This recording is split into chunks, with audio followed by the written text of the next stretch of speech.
Kita akan lanjutkan perbincangan. Pak Nusyirwan, sudah cukupkah peranan dari Pak Wapres ini, Bapak Kiai Haji Ma'ruf Amin, untuk bisa membantu kinerja Pak Presiden? Ya, kalau ditanya cukup atau tidak, tentunya dengan asumsi, dengan tinjauan hasil survei, sebenarnya Pak Hudori ini surveinya ini jangan mensurvei wakil presiden.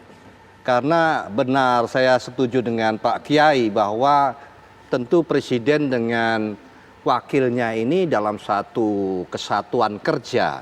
Sehingga kalau di survei terpisah, ini agak nggak masuk di dalam cara berpikir kita. Bagaimana ditanya di dalam survei bagaimana kinerja wakilnya. Tapi kan punya peranan masing-masing, Pak. Harusnya dibagi tugas presiden, tugas wapres. Terlepas dari ada peranan masing-masing, tentu beruntung saja ini hasilnya ada di bawahnya kinerja presiden. Menurut saya angka tersebut ideal. Bahwa kepuasannya presiden 64%, kemudian wakilnya 42%. Di bawah 50% loh itu, Pak. Masih ideal? Kalau misalnya mendekati atau katakanlah sama atau melewati atau bahkan melewati dalam satu kesatuan kerja bersama-sama antara presiden dan wakil presiden, ini menimbulkan pertanyaan kembali. Jadi sebetulnya angka tersebut sangat bagus, ideal. Ini adalah membuktikan bahwa kerjanya memang sudah bersama-sama dalam satu secara konstitusi pun membantu presiden. Bukannya malah angka itu melambangkan masyarakat tidak percaya terhadap Pak Wapres bisa menjalankan tugasnya atau tidak? Bukan seperti itu malah? Itu pertanyaannya yang salah. Jadi sebetulnya tidak perlu muncul pertanyaan perlu. Tapi begini, kalau boleh saya bicara di luar konteks survei ya. Saya pribadi melihat sebetulnya Pak Kiai, Pak Ma'ruf Amin itu memang agak menahan diri ya dalam peran sebagai wakil presiden. Karena kalau kita runtut proses terpilihnya atau ditunjuknya beliau sebagai calon wakil presidennya bagi Pak Jokowi, paling tidak versi yang saya tahu begitu, sebetulnya merupakan sebuah kompromi politik begitu. Karena dan salah satu bagian dari kompromi politik itu pada saat itu adalah bahwa Pak Ma'ruf itu adalah figur yang tidak dalam tanda kutip ya mengancam atau berpotensi maju di tahun 2024 yang akan datang gitu. Ini tafsir saya ya gitu loh. Sehingga akhirnya Pak Ma'ruf Amin itu sebagai wakil presiden memang lebih pelan-pelan gitu supaya jangan sampai dianggap terlalu maju dan punya agenda menuju 2024 kira-kira begitu. Tapi tentunya sedikit saya tambahkan. Dan itu tidak ada pada diri Pak JK barangkali. Tidak bisa langsung dikorelasi dengan proses ya. Tapi benar nggak sih Pak itu bentuk kompromi politik? Katakanlah ada atau tidak ada kompromi tersebut tidak korelatif dengan survei. Menurut saya kalau sudah hasil konstitusi menampilkan pasangan tersebut, itulah kinerja presiden dan wakil presiden. Jadi ini yang menarik adalah Pak Hudori ini sebagai surveyor menampilkan mensurvei sendiri-sendiri. Yang seharusnya jangan sendiri-sendiri Pak. Ya itu ya menjadi satu kesatuan. Saya ikut Mbak Putri bahwa memang punya peran masing-masing. Baik, ini ada yang menarik juga. Kalau tadi kita sudah melihat bagaimana angka kepuasan terhadap presiden, kemudian angka kepuasan terhadap wakil presiden, saat masyarakat ditanya siapa menteri yang kinerjanya terbaik, ternyata Menteri Pertahanan Prabowo Subianto ini ada di posisi teratas, di posisi puncak. Ketika mengetahui hasilnya, kabarnya Pak Prabowo malah risih. Kenapa? Nah ini mungkin nanti Bang Habibur Rahman bisa jelaskan, tapi setelah jeda berikut ini.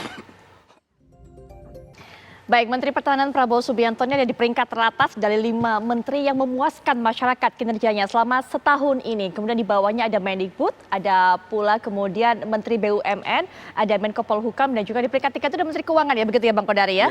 Baik, ini mungkin Bang Immanuel Ebenezer bisa berikan tanggapan mengenai hal ini. Karena yang saya tahu bahwa Jokowi Mania juga mengadakan survei, menteri-menteri siapa yang seharusnya ini dilepas ataupun kena reshuffle dari kabinet ini. Silakan Bang Immanuel. Ya, memang kemarin kita coba mengusulkan segera reshuffle kabinet. Pertimbangan kita adalah karena kepuasan publik sangat menurun sekali mengacu pada Litbang Kompas. Nah, alhamdulillah juga hari ini Bang Kodari melakukan survei yang cukup memuaskan di mana tingkat kepuasan masyarakat di atas 65%.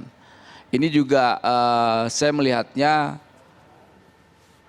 karena kinerja beberapa kementerian, walaupun kita lihat ada beberapa menteri hari ini yang membuat sedikit kegaduhan berkaitan dengan catatan atau undang-undang Omnibus Law, khususnya Pak Pratikno. Ini orang yang paling layak pertama untuk segera dicopot. Itu. Nah, berkaitan dengan Pak Prabowo yang begitu yang hari ini tinggi surveinya dan memuaskan, dan di kita juga cukup kaget juga saya sebagai pendukung Jokowi, dan coba kita melakukan survei di beberapa kawan-kawan basis pendukung Jokowi bahwa tingkat kepuasan pendukung Jokowi terhadap Prabowo tinggi sekali. Yang tadi kita khawatir ya soal loyalitas Pak Prabowo kepada Pak Jokowi, yang kita khawatirkan ternyata tidak. Pak Prabowo hari ini luar biasa loyalitasnya, totalitasnya, dan kita ucapkan terima kasih Pak Prabowo yang luar biasa kerjanya sampai detik ini. Itu Mbak. Baik, mungkin bisa diberikan tanggapan Bang Habibur Rahman. Loyalitas kinerjanya luar biasa, akhirnya masyarakat suaranya pun menteri terbaik. Pak Prabowo Subianto ini, Bang Habibur Rahman. Ya, saya kurang bisa mendengar apa yang disampaikan Pak Immanuel, tapi kurang lebih yang tadi disampaikan Mbak Putri Viola mungkin salah satunya ya, bahwa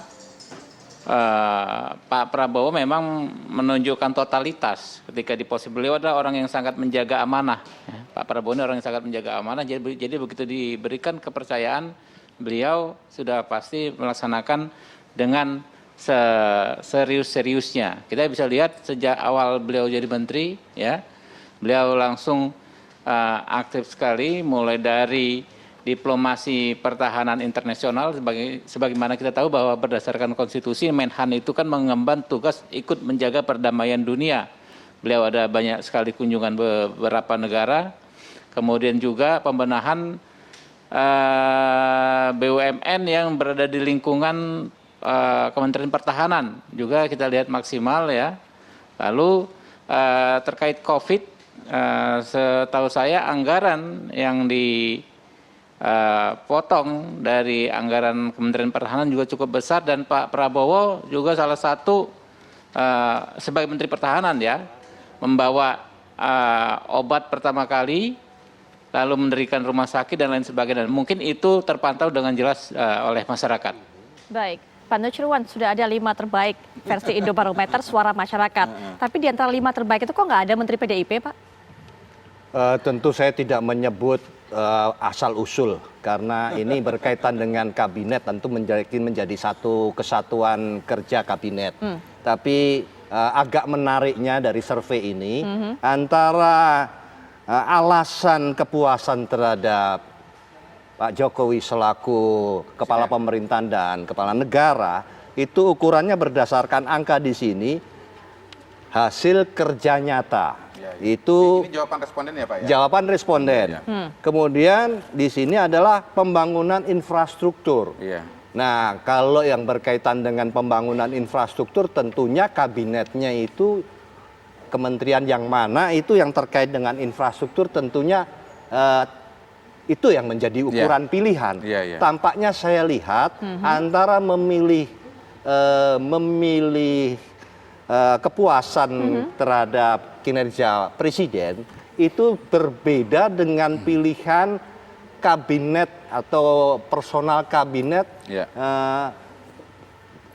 tinjauannya hanya pribadi, tapi bukan sektornya, karena tidak cocok, Pak Kodari, antara kepuasan presiden, apa saja faktornya, ada kerja nyata, kemudian pembangunan infrastruktur dan sebagainya. Ini ukuran kita, ukurannya survei. Tapi begitu ditanya mana yang kemampuan atau katakanlah kerja dari kabinet yang dipilih, kok saya tidak melihat kecocokannya dengan. Artinya lebih personal, menteri-menteri yang dipilih itu. Baik. Oke, saya jawab kalau begitu ya. Oke, jadi pertama begini. Soal alasan puas kepada Pak Jokowi ini tentu melihat Pak Jokowi sebagai presiden ya, dengan segala capaiannya.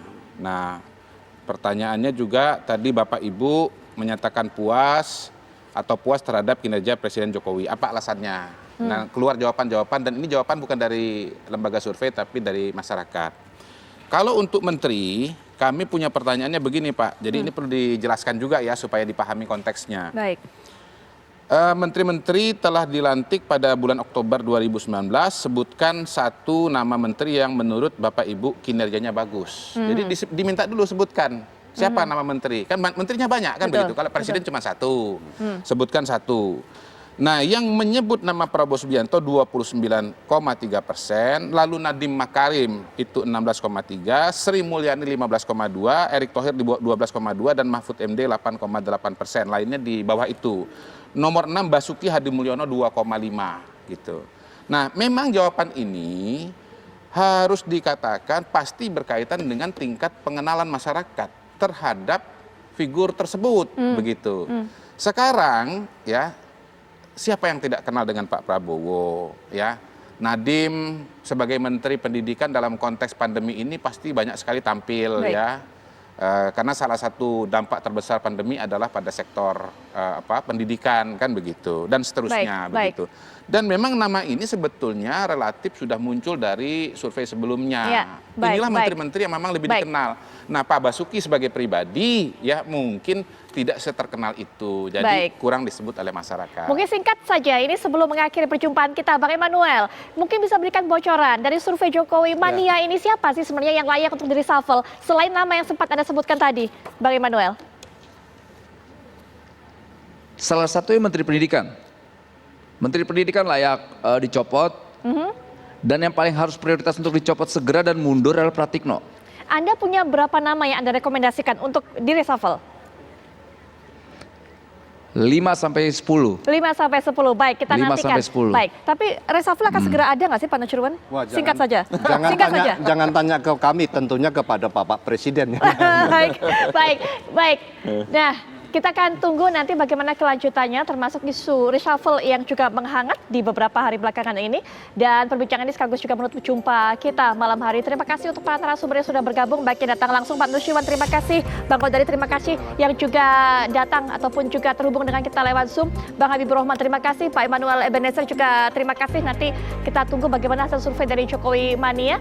Dan saat lagi Anda bisa menyaksikan kabar utama bersama rekan saya Anna Tealita. Jangan lupa Anda juga bisa dapatkan informasi terbaru lewat tvOneNews.com. Saya Putri Viola pamit, selamat malam, sampai jumpa.